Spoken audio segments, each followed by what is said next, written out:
Om Shri Gurubhyo Namaha, Om Shri Ganeshaya Namaha, Om Shri Saraswataya Namaha, Om Shri Guru Dattatreya Namaha, Om Shri Mahalakshmi Namaha, Gurur Brahma, Gurur Vishnu, Gurur Devo Maheshwaraha, Guru Sakshat Parabrahma, Tasmai Shri Guruve Namaha. So we are doing Shri Eknathi Bhagavad, chapter 2, verse 36. I'm just going to read the verse 36 and we will be continuing from where we stopped. So the verse 36 is, by his body, speech, mind, organs, or by intellect, or even by his own self, whatever the devotee does according to his essential nature may be offered to that Narayana completely. So now here we are understanding how everything, by mind, body, senses, everything you have to offer to Lord Sri Krishna Bhagwan. So we will be continuing from where we stopped.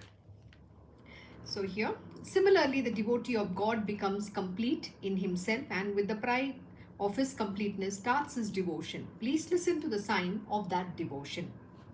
The devotee says, I am the creator of all the three worlds. Though I act, I am not the actor or doer. All the pleasures are enjoyed by me, but I am always the non-enjoyer that I am. In all the worlds, there is my power which is active. I am the controller of everything. I am the giver of light and making everything manifest. I am the governor of all.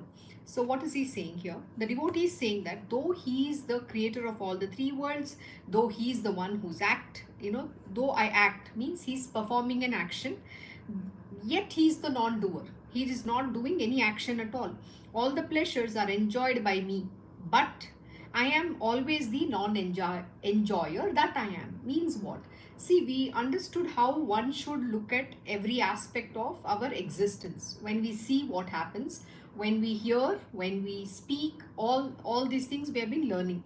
Now everything is offered to the Divine Lord. And when you are in identification with the Divine Lord, that is, you are not separate from him, you identify yourself with the Divine Lord. So which means any action that gets performed is not your action, because you're not you're not taking the credit or ownership of it. You're not saying I am doing. That's exactly what he's saying. I act, yet I am not the actor or the doer. You have relinquished the doership completely from you. This is a very important verse. In fact, I'm sure you remember in Bhagavad Gita, what does Krishna Bhagavan teach Arjuna? One must relinquish the sense of I-ness, and also the doership and the attachment to the fruits of action. All this have to be relinquished. You don't take ownership to anything, you don't take credit for anything. So when you are in devotion to the Divine Lord, you are just performing, your body is like a robot. It is performing all actions, yet you are not involved in those actions. And when you attribute everything to the Divine Lord, no karma, nothing accrues to you. And there is no ego that is saying, I am the doer. The sense of doership has to be completely renounced. You have to be relinquished. So that's what he's saying here. I am alone and only one in all the beings. I am the occupier and the occupied. I am that which is created and I am the creator. I am one who, without modifying his oneness or disturbing it, becomes the world. I am the original God of all the gods. I am the Godhood in the gods. I am that which is not destroyed or born among all the things which are born and are subject to destruction. I am the non-corroded in all, which is corrosive. All the powers which are evident in the God Almighty are my powers. It is all my strength, and Godhood of the God is because of me only. So what does he say? He's talking about, the signs of the devotion. What kind of devotion? Where the devotee has completely given up his pride and, he's merged in the Divine Lord in complete devotion. So everything he's talking that it is the God who has become the devotee also. Everything is God alone. So here he's talking about how the God himself is doing everything through the devotee. The devotee is just, an tool in the hands of the Divine Lord. He's merged in oneness. All the powers which are evident in the God Almighty are my powers. It is all my strength, and the Godhood of the God is because of me only. I am the liquidity in the water. I am the father of Prakriti and Purusha. The original wish of creation is mine, but really speaking, I am having no desires or doubts at all. So, what is he saying? Everything is happening within me, but yet the divine Lord is mightier than everybody. What is saying? God Almighty. So, means it is the Almighty Lord who does everything, who's performing everything. I am not even concerned. I am just a devotee. And what is he saying? I am the father of Prakriti and Purusha. The original wish of creation is mine, but really speaking, I am having no desires or doubts at all. So everything is surrendered unto the divine Lord. So what does he say? Everything happens from the divine Lord Almighty alone. That is Sri Krishna Paramatma. So when you are in oneness, you will understand this truth. So let us continue. I am the cause without origin for all the creation. I am the essential trance of the trance. The purity of Atman is because of my purity. It is in this way that that pride is surrendered to God and becomes one with Him. So what is surrendered to God? The pride. The pride saying I. I is ego, but also the pride. It comes hand in glove. The moment you say I, you take, you're also acknowledging the pride within you. Then, thus again he says, I am without birth, but still I take birth through, though I am a non-doer. I perform actions. The Supreme Person has got his supremacy because of me. He says, by Sat I am known, by Chit I am denoted, and the Satchidanand are united in me, which is blotless Anand or bliss, which I am. So what does Satchidanand mean? Sat is the truth. Chid is the consciousness or knowledge, and Anand is the bliss. And this bliss is very beautiful. What does it say? It is not happiness. It's not even a state of mind. It is about blissfulness, which means equanimity of mind, which is what is extremely important. And today one does not have this equanimity of mind. So for you to understand this truth and consciousness, first you have to practice which is called the equanimity of mind. Then, because of me, the sun has got his power of seeing. He says, I am having the space in me. With space occupies the mind as well as the universe. The dweller in the universe, the God happily resides in the universe because of my power. Now, I am having no birth, and the Maya is famous for its lack of beginning because of me. I am the seed of the seedless. It is from my own reality that the Atman becomes manifest and dances. So this is very beautiful. So what is Krishna Bhagavan is talking about? He's saying, I am having no birth. So there was one who is never born nor he dies. He's an eternal being. When even this entire universe, this entire creation is destroyed in the end of this yuga, that is the pralaya we call it, and when the destruction happens, there is only one being who is still existing, and that is Krishna Paramatma. So what is he saying? I am having no birth, and the Maya is famous for its lack of beginning because of me. So there's no beginning even for Maya. Maya is lack of beginning. See, because the creation came from the divine Lord. So he was the only one who existed in this universe, and that is to eternity.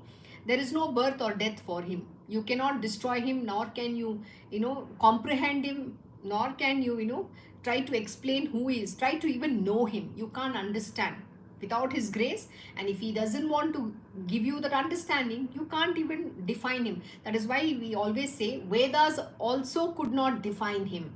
They also failed describing him or even praising his greatness, his supremacy, his power, his glory, his grandeur. Nobody can define. That is the greatness of who he is. So here, what is he saying? Maya is famous for its lack of beginning because of me. I am the seed of the seedless. It is from my own reality that the Atman becomes manifest and dances. So because of whom did the Atman come and manifest? Because of the divine Lord. In me is the base. I am the God of the Lord of the world. I am the higher person to the Supreme Person, and I am the God surpassing the highest God. So he's the highest. He's the personification of everything that exists in this universe. Okay, you can't, that's what we are saying, you can't even describe him. You can't even tell, okay, he's the greatest and greatest.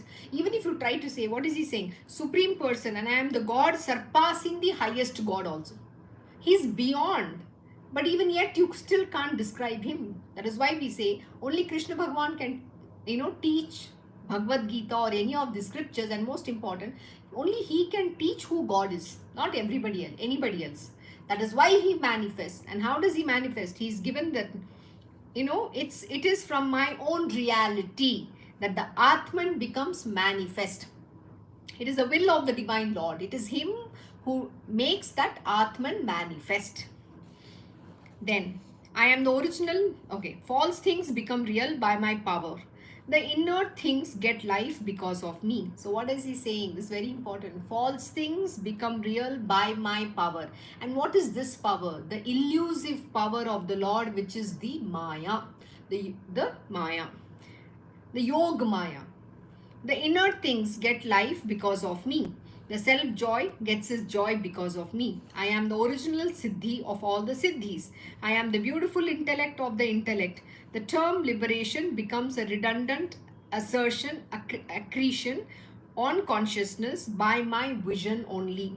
So what is he saying? He is the highest of everything. Even in Siddhis, if you say, I am the original Siddhi of all the Siddhis. Everything is in him.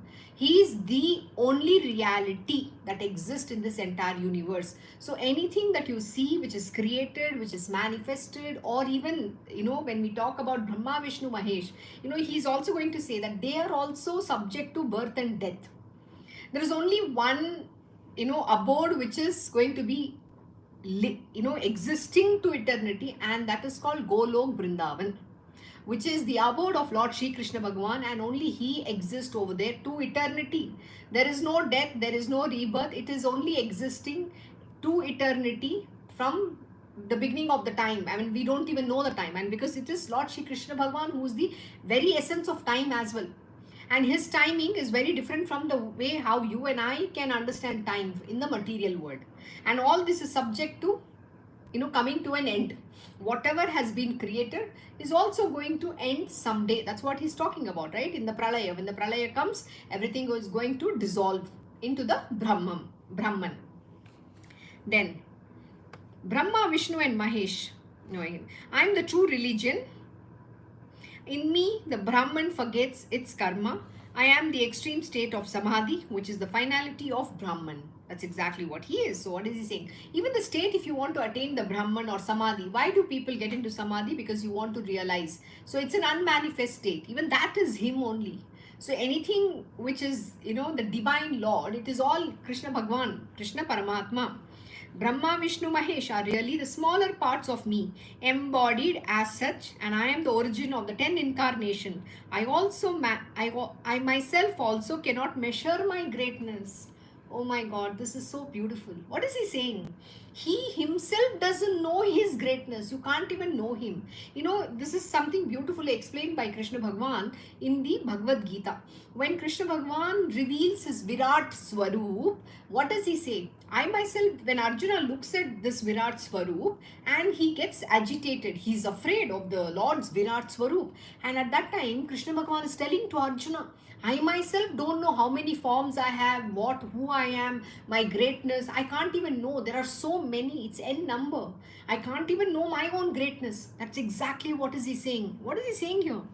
He's saying Brahma, Vishnu and Mahesh are really the small parts of me, embodied. Means they are manifested beings, which is under the domain of Prakriti. Which means where anything that is under the domain of Prakriti is subject to death, birth and death. Then, as such, and I am the origin of 10 incarnations, the Dashavatar.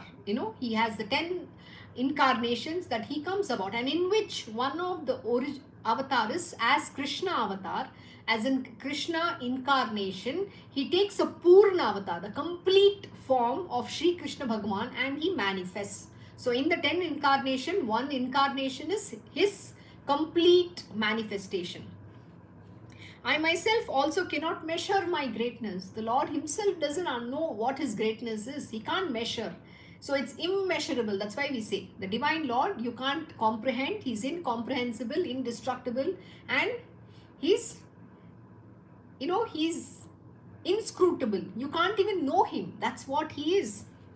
Then, in this way, devotee offers his devotion through his proud thoughts, and he offers himself to himself by the thought, I am Brahman. So here, what is he saying? It's about how the devotee can offer himself, means to the self within, which is the supreme self, that is the Param Atman.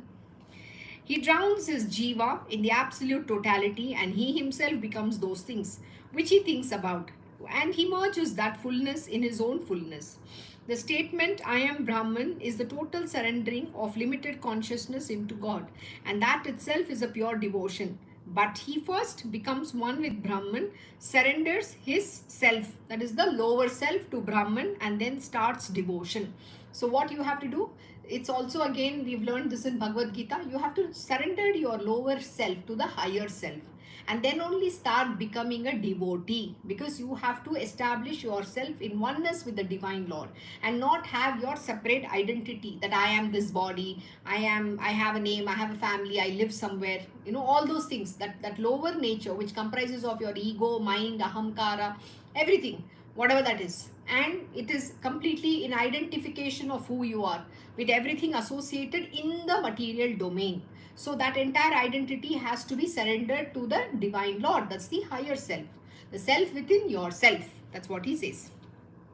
He acts in his fullness with a firm conviction that the state of devotion which remains when the dirt of identity with the body is removed is itself the direct realization of Atman. Very simple. That's exactly what I explained. So what is he saying? So he's simply saying that he acts in his fullness with a firm conviction that the state of devotion which remains when the dirt of identity with body is removed. So what happens? The state of devotion is what exists when you give up the dirt of identification with your body is completely removed, which means you have surrendered.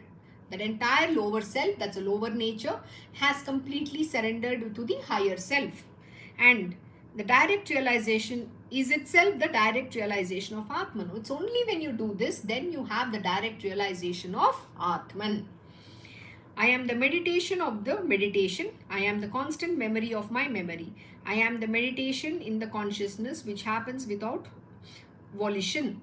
So what is he saying? Again, if you are in the meditation state, that state of meditation also is him. But first you have to surrender everything. See, this I can keep explaining. Who's expounding this? This is the explanation given by Sri Ekanath Maharaj.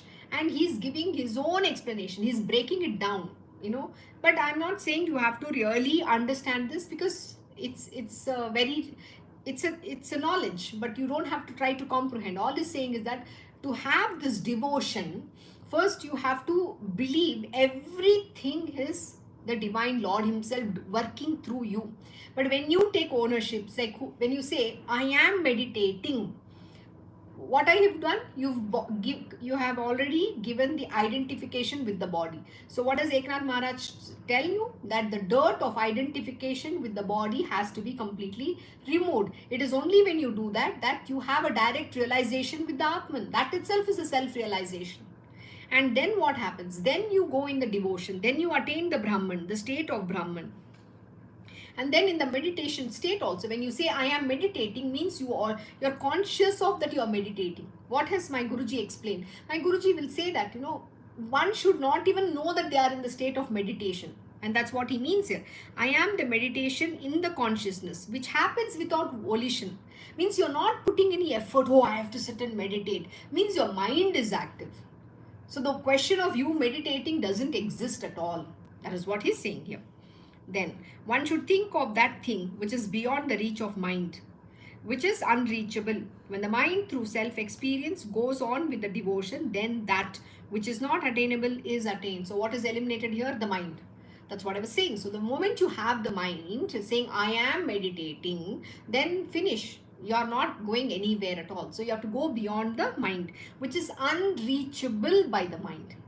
Then only the devotion will reveal itself to you.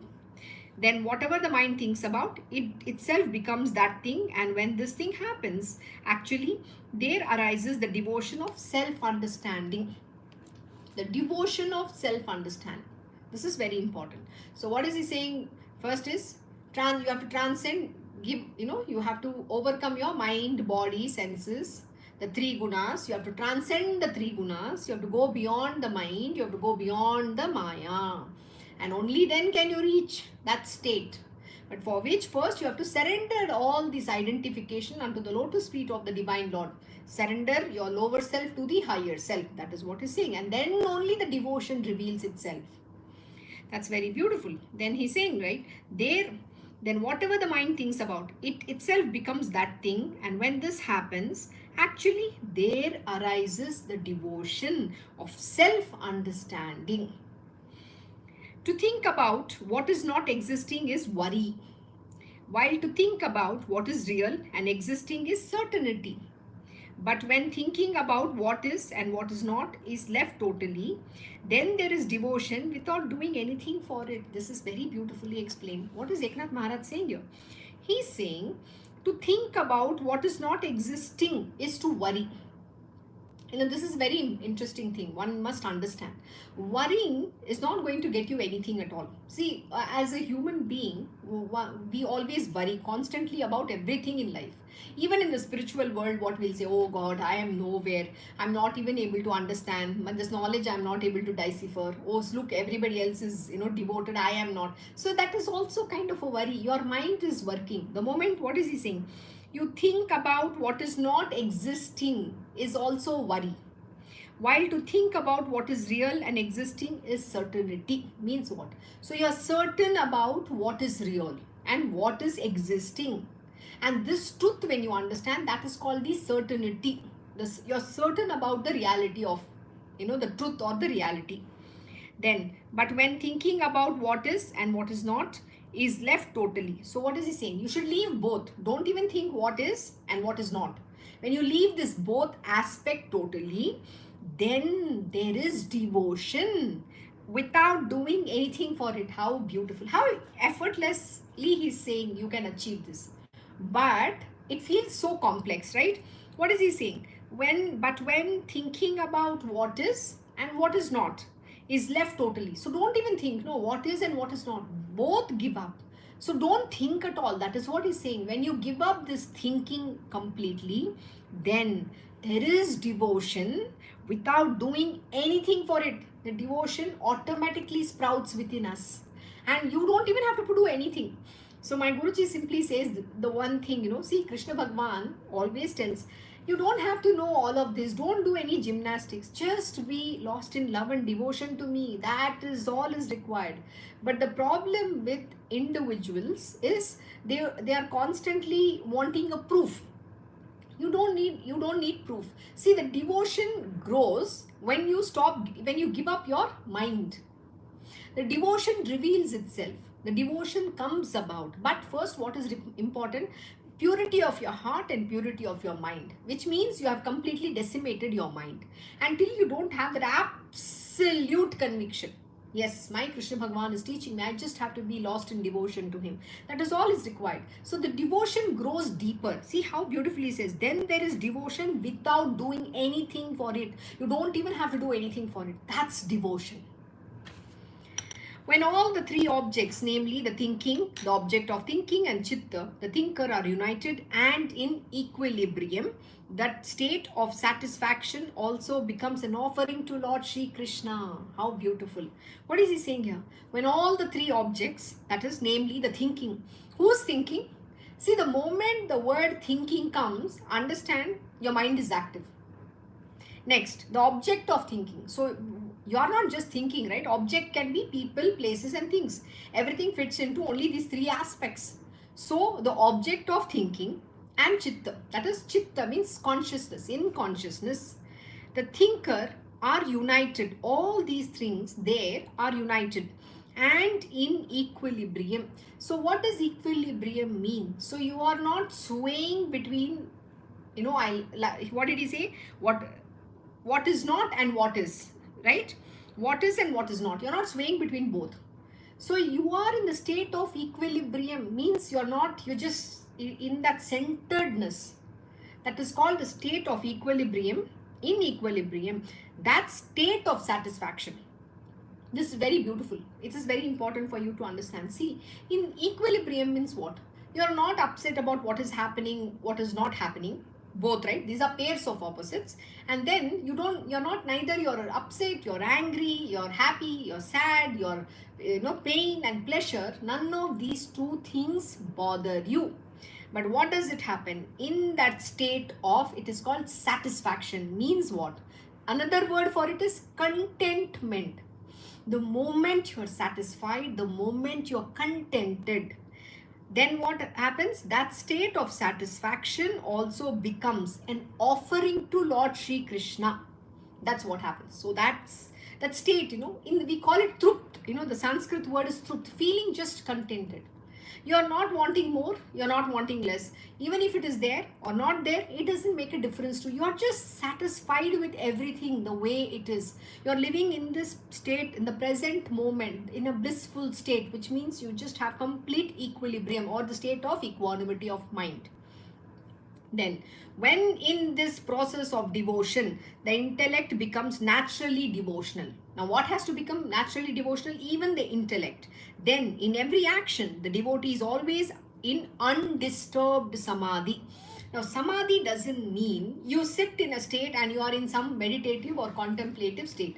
No. Samadhi means you are doing all your activities, yet you are in state of samadhi. Means what? Your devotion is undisturbed. Your intellect is also what? Naturally becomes devotional. That's so beautiful.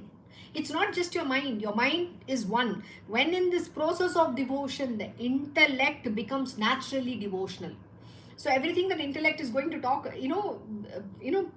whatever it has to reason or show you, right? It is only on the devotional path.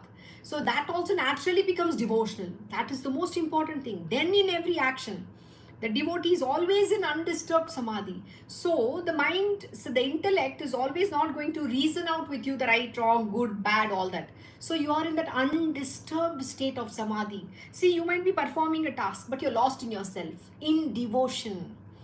If you ever see my Guruji working, especially in the kitchen or any activity that he's doing, he's in the devotional state. He's in oneness. He's lost in his own self, okay? And then what happens in that state is, so suddenly you come and tell him, he's obviously getting disturbed. He doesn't like people talking at that time or trying to say, because there he's in the devotional state within himself. He's lost in himself. He's completely lost. And it's a state of samadhi. You are performing your task yet in your samadhi. And this is I can't describe it. See, you have to experience it. But I know how my Guruji does it. I understand. He's completely in that state of samadhi while performing. Samadhi doesn't mean you have to go off in some trance and all that. Not necessarily. Samadhi also means it's just like you're in that task completely. Single pointed devotion. That is what it is. Then, some say that in the active state, samadhi is not possible. O King Janaka, be sure that they have not at all understood what is Atmic state. Absolutely. So that's what I said. Samadhi doesn't mean you have to sit and be lost somewhere. That is not necessarily samadhi. That's what he's explaining now, Eknath Maharaj. The man who takes the state of stillness as a state of samadhi should be considered as deluded. There you go. This is so because that stillness is not samadhi but a state of stupor. Absolutely true. See, people who say, I am meditating or I am in samadhi are fooling themselves. They are deluding. See, because your state of samadhi or meditation has to be very natural. You don't even know that it's happening to you. You don't even know that you are in the state of samadhi. That is how it is. But you're completely lost, performing every action in single pointed devotion. That's why he said that intellect also becomes naturally devotional. See, when you're in the normal sense, if you were to do some task, you're using your intellect, correct? Oh, is this answer correct or something you're doing? Even you're writing, you're watching, your intellect is working. But here it is it naturally has become devotional. And that means it's not reasoning out. It's in that state of samadhi. It is lost in itself, in the devotional state to the divine Lord or the self, whatever you want to call it. So, but people, who tell that they are in the stillness and they are in samadhi are deluded. Eknath Maharaj is very clearly telling this. Then what is he saying? Or and then he's telling this is, so the man who takes the state of stillness as a state of samadhi should be considered as deluded. This is so because that stillness is not samadhi but a state of stupor. Stupor is what? Tamas. He's just like sitting in a delusive state, non-functional, or just in a stupor. They say that when a person is awakened from the state of samadhi, surely he has missed the state of that trance, which means that he is limited, belonging to a partial state. Even dull people will not take this statement to be true. Means what? Even an ignorant people will not believe this to be true. So how can a wise man or an intelligent person agree to this? That's what he's saying. Then, samadhi and a partial state cannot go together. It is shameful even to talk this, and those who take this as truth in the face of a contradictory fact must be considered as simply men of word knowledge. Means those who are don't knowledge, they are just giving empty words. Men of word knowledge. They do not realize the purity of being. So people do not recognize the purity of this being. They do not have this knowledge. They just talk mouth. They just think that they know too much. So you have to just ignore it. What happens in case of that stupor is that the old karma is very powerful and it brings about a state of insensitivity and makes that man inert. Really, the sages like Vashishta are the walking monks of permanent state of trance. So he's giving an example of Vashishta Muni. Vashishta Muni is a walking man. He's walking monk, right? He's saying really the sages like Vashishta are the walking monks of permanent state of trance. They are in constant state of trance. They're always in that blissful state. They're lost in that samadhi. They're walking literally. But somebody who says, oh, I'm sitting in the cave, I'm doing this, all this is, you have heard here very clearly saying all this is fake. So don't go fall for that.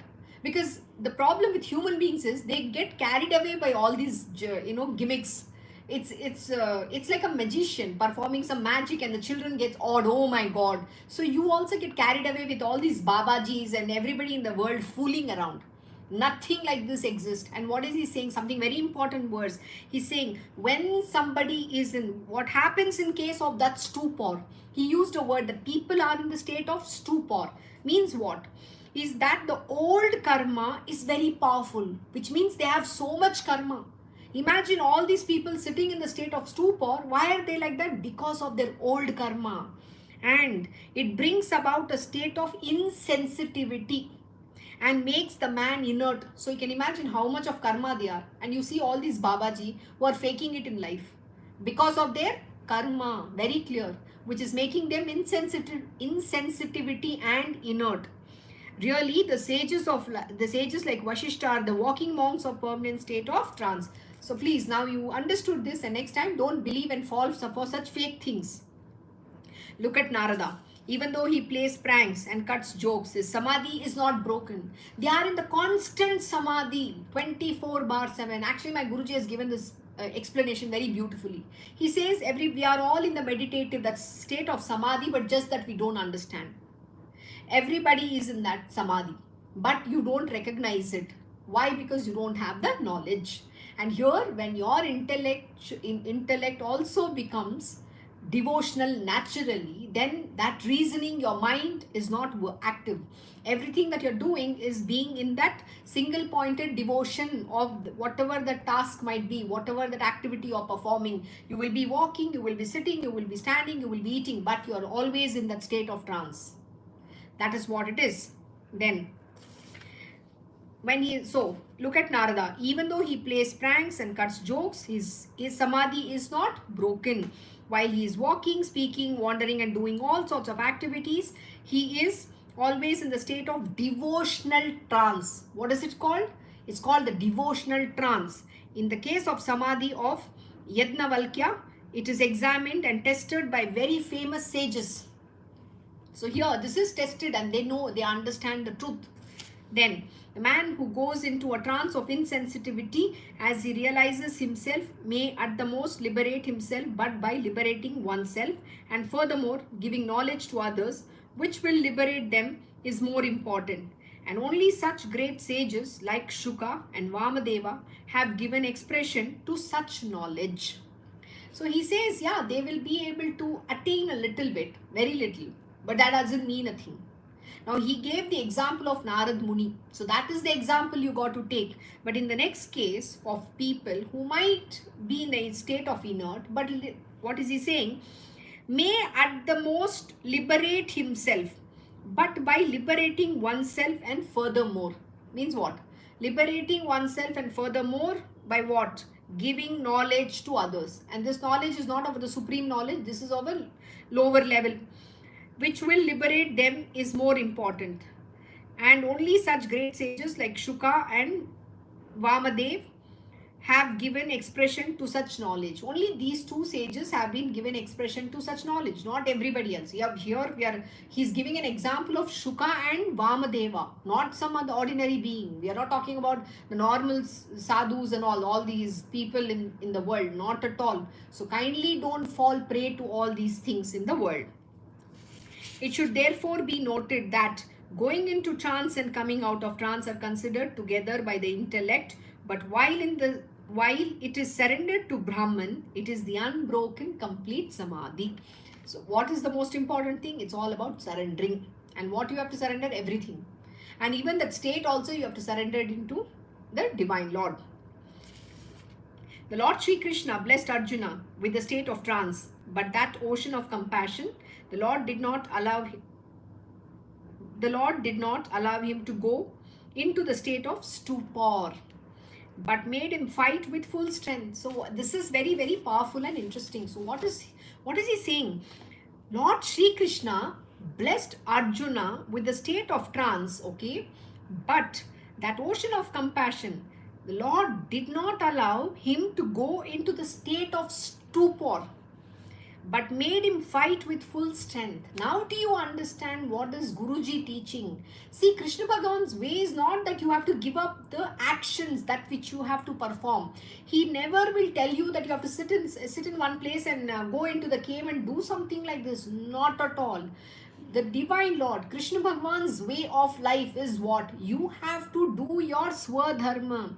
Whatever the tasks are associated with the body, and if you have a Gurudev and he has instructed you what is your purpose and he has given you certain tasks, you are supposed to do that, but in devotion to the Divine Lord. That is what he is very clearly explaining here. Then only Sadguru can give to our intellect the knowledge of how the state of equilibrium should be maintained, though we are busy doing all sorts of activities. And that is why even in the cruel act of war, the mind does not leave the state of trance in Atman. I'm sure now you understood how the karma doesn't happen when you have your guru and he's instructing. In case of Arjuna, the no karma could accrue because he was beyond all that, because Krishna Bhagwan's instruction, and he was only performing that action, being in devotion to Krishna Bhagwan. So that is why to perform, what is it? Nishkama karma, which is selfless action, where no karma accrues. You have to do whatever task in devotion to your Guru Dev. I will want to continue this in detail because this is a very important verse.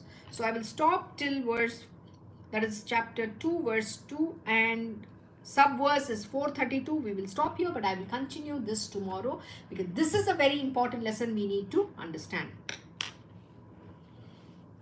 Thank you for joining Sri Ekanathi Bhagavad Satsang. Have a good day and good evening to you all. God bless. Recording stop.